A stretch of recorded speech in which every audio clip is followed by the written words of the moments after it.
Bom dia, meus irmãos. Deus abençoe sua vida e tenhamos um domingo tranquilo, de paz. E que Deus envie aí um sol para tirar esse mofo. Tanta chuva pela semana, um sol faz bem, né? Eu vim ali caminhando e o Mauri me deu uma carona. Aí eu falei para ele, eu estava tirando o mofo no sol. Mas que bom. Abra sua Bíblia em Lucas 13. Vamos ler do 6 ao 9. Lucas, Evangelho de Lucas, capítulo 13.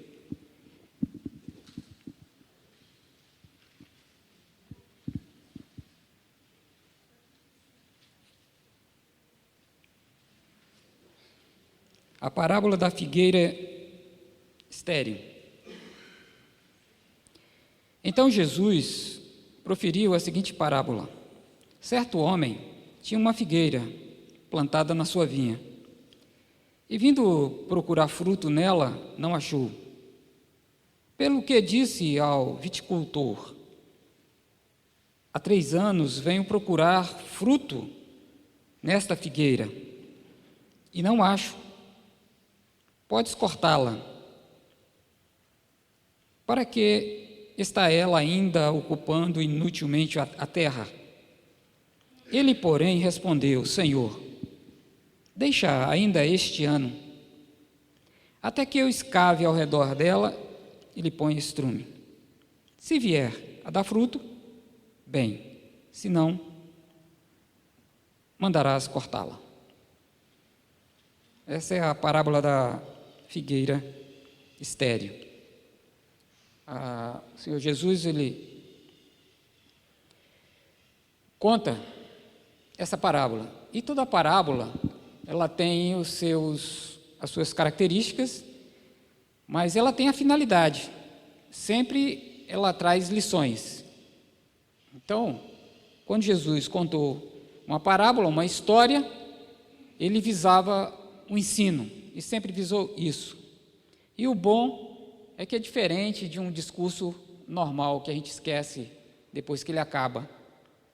Uma história, ela fica gravada na nossa mente e a gente nunca esquece.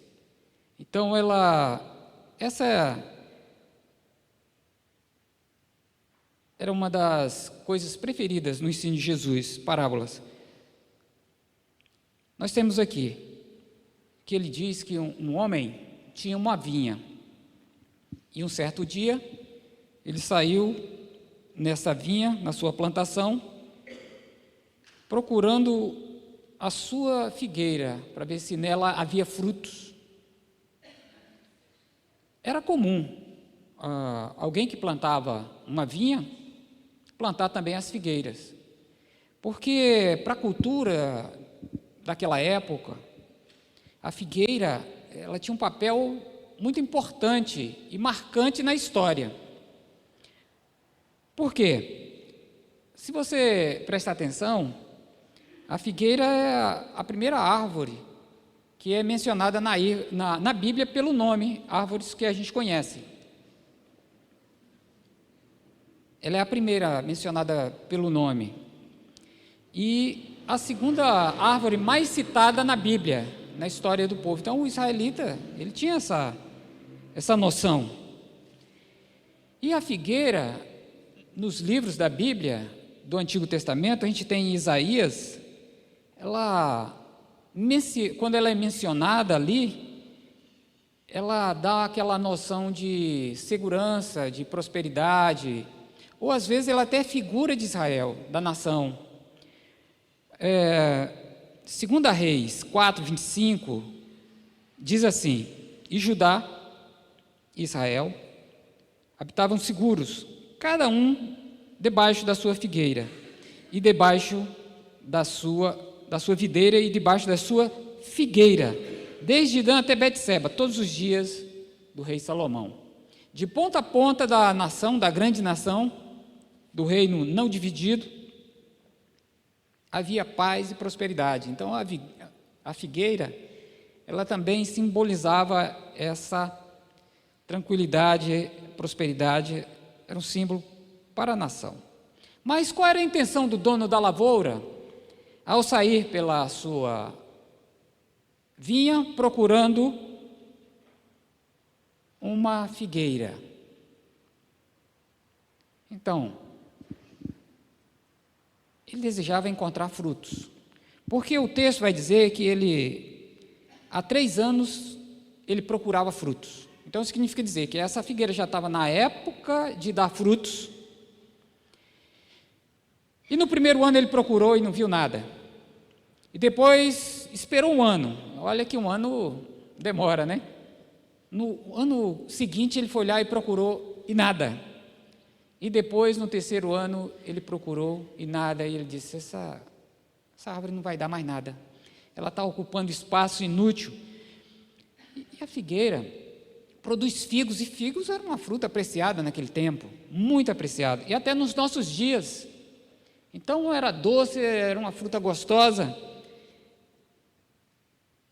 E certamente ela não nasceu por si só. O dono da vinha plantou essa árvore ali. Ele queria provar daqueles frutos.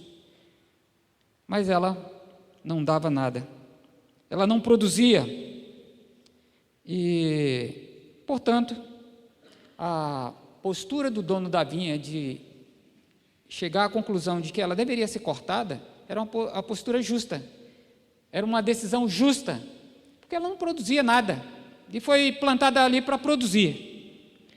Então nós temos algumas questões interessantes aqui, nessa parábola. O olhar do dono da vinha, a vinha não está largada, o dono olha constantemente para suas árvores. O destaque aqui é a figueira. Isso mostra que ele estava atento. 3 anos. E também nós vemos aqui a questão do tempo. O tempo é importante. Por 3 anos procurando frutos. 3 anos. Então, ele deu um tempo. Nos tempos antigos, tinha uma frase que dizia: aquele que planta tamareira não colhe tâmaras, porque na antiguidade levava muito tempo. Dizem que de 60 a 80 anos para uma tamareira dá tâmaras. E quem plantava para gerações futuras, não para ele colher, porque raramente ele iria colher, a não ser que ele vivesse uns 100 anos. Aquilo era natural daquela planta, da tamareira. Hoje já não é assim. Com a tecnologia se cultiva e até 10 anos aí ela dá. Mas o natural da tamareira era tanto tempo. Mas da figueira não era tanto tempo. Então, se calculava que 3 anos ela já poderia começar a dar no 4º ano, no 6º ano, o máximo. Houve um tempo de espera. Então, mostra que como é importante o tempo para a colheita, o tempo para Deus. Depois vem a ordem do dono da vinha. Como a planta não deu naturalmente seu fruto, ela não tinha mais razão de existir ali, mais finalidade. E depois da ordem vem o pedido, e aqui é muito interessante. O pedido do lavrador, daquele que cuidava da vinha. A gente poderia, e muitos estudiosos interpretam como o dono da vinha, o próprio Deus. A vinha, ou o mundo, ou o reino de Deus, a figueira, Israel, mas ela pode também ser estendida a outros. E o lavrador, o próprio Senhor Jesus Cristo. Tem essas interpretações. De qualquer forma, houve um pedido para o dono da vinha. Deixa ainda este ano. Então ele pede mais um tempo, uma prorrogação curta, por esse ano, ou talvez mais um ano, não sei. E qual era a intenção? A intenção dele era trabalhar com essa planta que não estava dando frutos. Ele assume a responsabilidade. Deixa comigo, que eu vou trabalhar. Eu vou fazer de tudo para que essa planta dê os seus frutos. Então ele faz um acordo com o dono da vinha para trabalhar exclusivamente com essa figueira. Vou fazer o que for preciso. Como? Aí é que é interessante. Ele, porém, respondeu: Senhor, deixa ainda este ano, até que eu escave ao redor dela e lhe ponha estrumes. Então, o trabalho que um agricultor faz, vou gastar tempo, vou trabalhar, vou usar instrumentos, eu vou cavucar a volta dela, vou fazer uma valeta ao redor dela, vou revolver a terra, vou tirar as ervas daninhas que estão atrapalhando, talvez seja isso. Se são ervas, eu vou tirá-las. Se é a terra, e se ela precisa de adubo, eu vou colocar o estrume. É verdade, eu estava vendo um dia desse aí, um agrônomo falando sobre como você produzir frutos com uma árvore que ela não produz nada. E o processo era simples. Ele cave, faça um rego ao redor dela, tire tudo que esteja ali à volta dela, pedra, o que estiver atrapalhando, e depois você trabalhe com fósforo, potássio e nitrogênio. Acho que é tudo granulado ali, deve colocar nas raízes. Ele disse, e depois você coloque muita água, porque planta não come, bebe.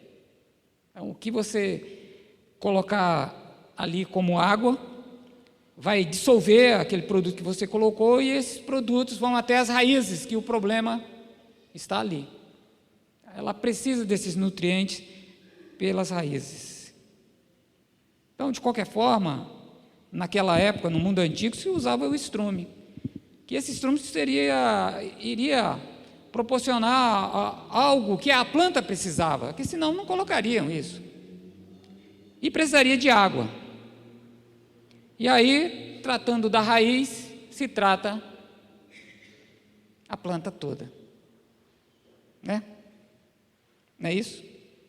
Deus, quando trata o homem, Ele trata o coração. Ali, onde Ele resolve todas as questões.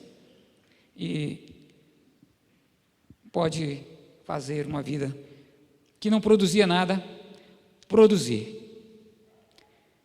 Então, que lições esse texto pode trazer para nós? Se referia só a Israel? Não se referia também, talvez, ao homem? Deus criou o homem. O homem precisa viver de uma forma digna com o seu semelhante?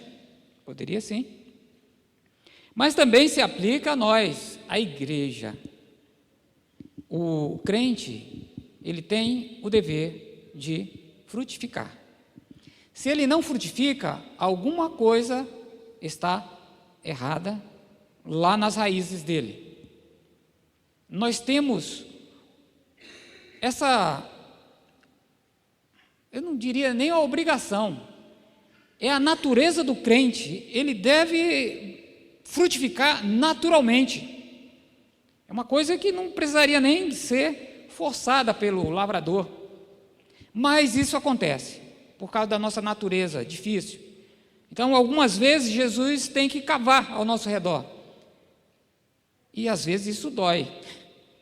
Tem que revirar a terra nas nossas raízes, e às vezes isso não é muito confortável, e tem que tirar ervas daninhas que às vezes sujam nossas raízes.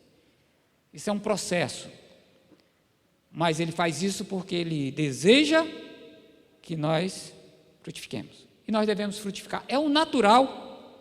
Minha sogra, o terreno da casa dela é bem longo, e o pastor Arnaldo foi lá uma vez, ele viu que foi justamente onde eu casei com a Isa no quintal da minha sogra. A cerimônia foi lá.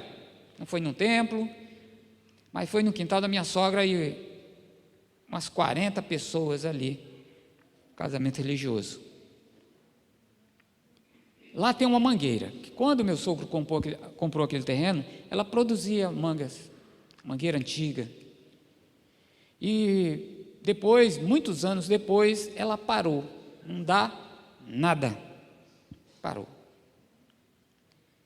E a minha sogra, ela resolveu essa questão. Era uma mangueira antiga. Então, como ela tinha um terreno do quintal muito grande, ela vendeu a parte do terreno para o vizinho. A mangueira foi no lote. Ela se livrou daquela mangueira que não servia para nada, só dava trabalho. Vento ali, venta muito e muitas folhas no chão. E aí ela ficou com o terreno onde tinham as árvores frutíferas. Jabuticaba, araçá, graviola, goiabeira, um monte de coisa lá que ela tem no terreno. E todas que ficaram na parte dela, frutificam. E ela se alegra, ela saía. Hoje ela pouco sai para passear pelo seu quintal. Mas todo dia ela saía ali para visitar suas frutas. Para ver como é que elas estavam. Precisava cortar alguma coisa. Então, ninguém se anima com a árvore que não produz. Geralmente a gente procura se livrar dela. O lavrador pediu para trabalhar mais um tempo. É provável que em algum momento da nossa vida, sei lá, por desânimo, ou por outra coisa semelhante, ou por algo que nos parou no tempo, nós como crentes, poderemos vir a não produzir o que nós fomos chamados para produzir.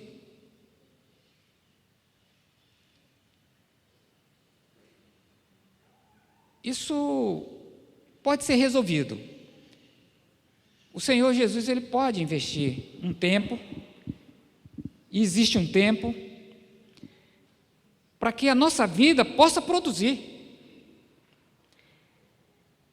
Deus espera, Deus deseja frutos de justiça na nossa vida, em todas as áreas da nossa vida, na família, com a família, na igreja, com a igreja, na sociedade, com a sociedade. Existe um modo que nós devemos viver, e que esse modo, ele causa prazer em Deus. É a natureza do verdadeiro cristão. Tem coisas que a gente sabe que não são próprias de um cristão, não é verdade? Todos nós sabemos. E tem coisas que são próprias da natureza de um cristão.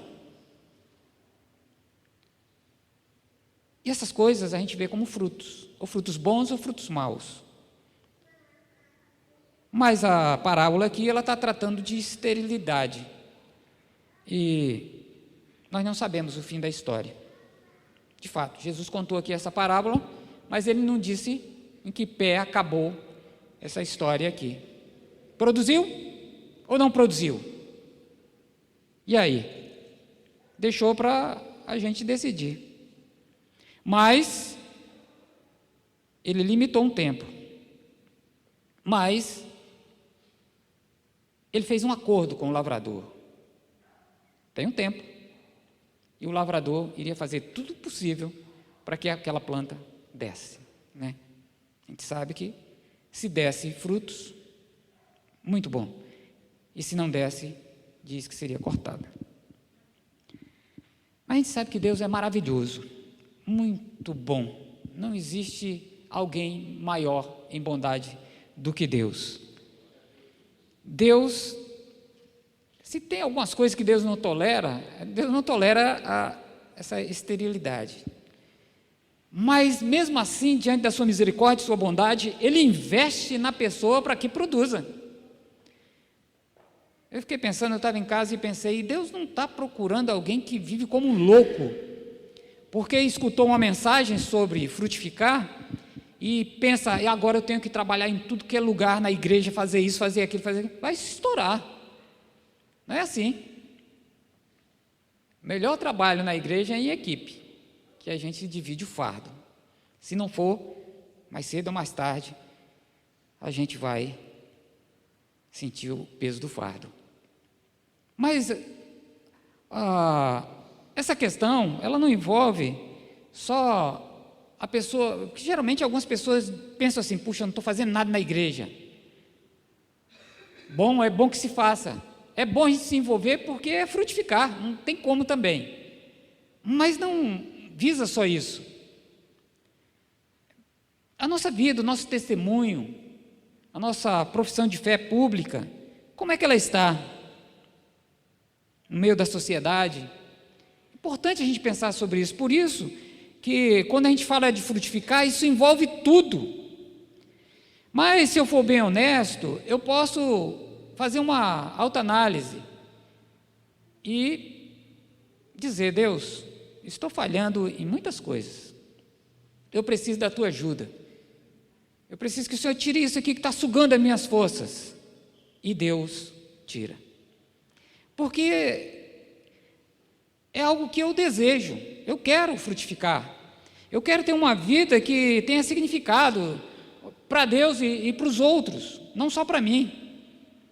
E se a minha vida só tem significado para mim, então eu estou numa condição que não é da vontade de Deus. Minha vida tem que servir para um propósito maior, a nossa vida, não só a minha. Eu não devo viver só para mim. Tem muitas coisas envolvidas no reino. E Deus espera que a gente tenha essa noção, essa sensibilidade. Alguém disse, olha só, muitos gozam do privilégio do reino, mas mesmo assim não dão frutos, não produzem nada. É o vinde a mim.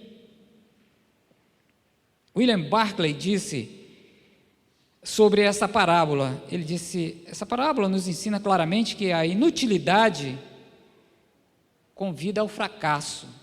Se você quer ver um crente fracassar na sua vida, não tenha dúvida de que começou pela uma vida infrutífera. Poderia ser alguém até muito ativo, que frutificou, mas como é que ele fracassa? Ele para de frutificar. Então, a sua vida começa a fracassar. Por quê? Porque nós fomos chamados para frutificar, sempre, até o último dia da nossa vida, não importa a nossa idade. Uma vida já com muita experiência pode frutificar muito. Nós temos aqui a nossa irmã Geralda. Quantas vezes nos cultos de quarta-feira, quando a Tina está no seu trabalho, Dona Geralda, ela desce a pé, 90 anos. Coração desejoso de Deus. Essa aqui do Peró, vem, atravessa essa avenida. Vem orar por ela, pelos outros.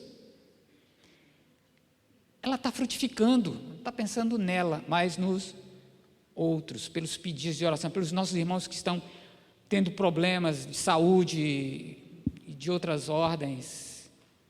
Que exemplo. O crente pode frutificar desde criança até a sua maturidade, 100 anos, não importa. Então, por isso que Barclay, ele falou isso, e outro disse, Deus do céu exige e espera frutos daqueles que Ele tem um lugar em sua vinha, ou que Ele deu um lugar em sua vinha, e que são favorecidos por sua graça. Olha, desde que nós nascemos, nós somos favorecidos pela graça de Deus, não temos nada nosso, tudo vem de Deus, o que usamos, o que percebemos, o que precisamos, Deus providenciou, é a graça. E no reino, nós vemos muito mais ainda, a sua proteção, o seu cuidado, a sua provisão. Nós estamos na vinha do Senhor. Então a nossa mente, ela precisa estar ligada com isso, com os céus. Eu não devo me conformar com a vida estéril. mas com a vida frutífera. E como eu posso produzir? Existem muitas maneiras. Deus, como é que eu posso produzir? Deus vai falar à sua alma. Como já disse, você pode ser muito frutífero na sua família, junto dos seus amigos, no seu trabalho, dando um bom testemunho, na sociedade, na igreja. A gente não deve se esquivar, mas a gente deve se expor para produzir. Nós temos essa vantagem. E Deus pode transformar um coração improdutivo num coração produtivo. Ele pode. E se houver desejo no nosso coração, Ele faz isso. Primeiro Ele desperta. Ele cria circunstâncias para despertar. Até a gente entender que a gente precisa produzir. Isso é natural. E não deve ser um peso, deve ser uma honra. Fazer aquilo que o dono da vinha espera. É uma honra. Bom, a Tina leu um versículo semana passada. Acho que foi semana passada, nem lembro mais. Um dia desse aí. O Salmo 23. E esse salmo ele é muito precioso.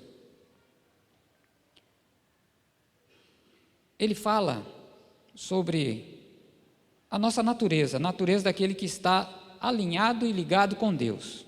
Então vou ler para a gente encerrar. Porque o problema do homem é o coração. Resolveu o coração do homem, resolve tudo. A gente conhece, e às vezes tem pessoas que são obstinadas e endurecidas de coração. Deus trata, Deus tem um jeito de mudar isso aí.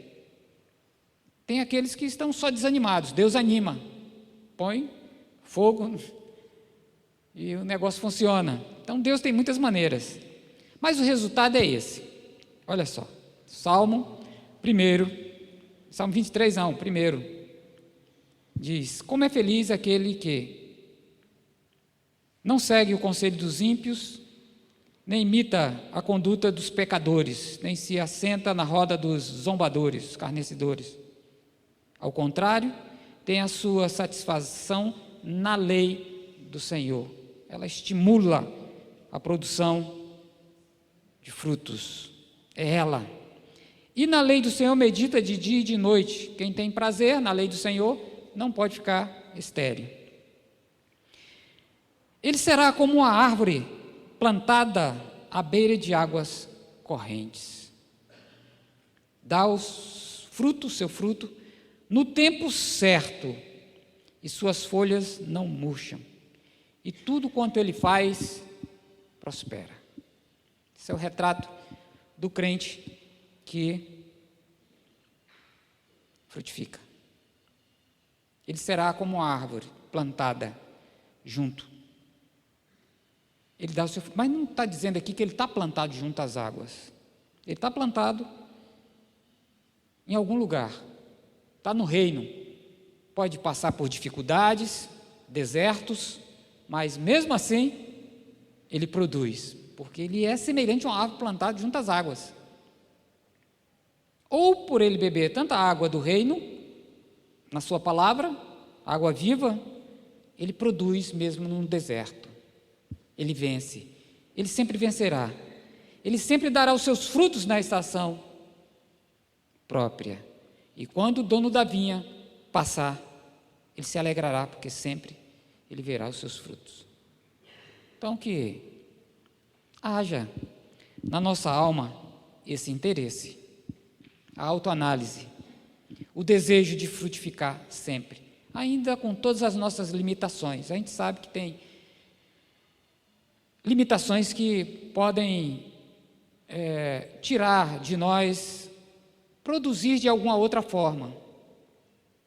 Uma pessoa que está doente não consegue produzir, uma pessoa que está enferma não consegue produzir como um que não está, mas tem outros frutos que ela elas podem. Então, é ver, pedir e implorar para Deus: Deus, trata das minhas raízes. A coisa que eu quero é produzir enquanto há tempo, porque o tempo ele é curto, ele passa, e eu quero ser como essa árvore frutífera do Salmo 1.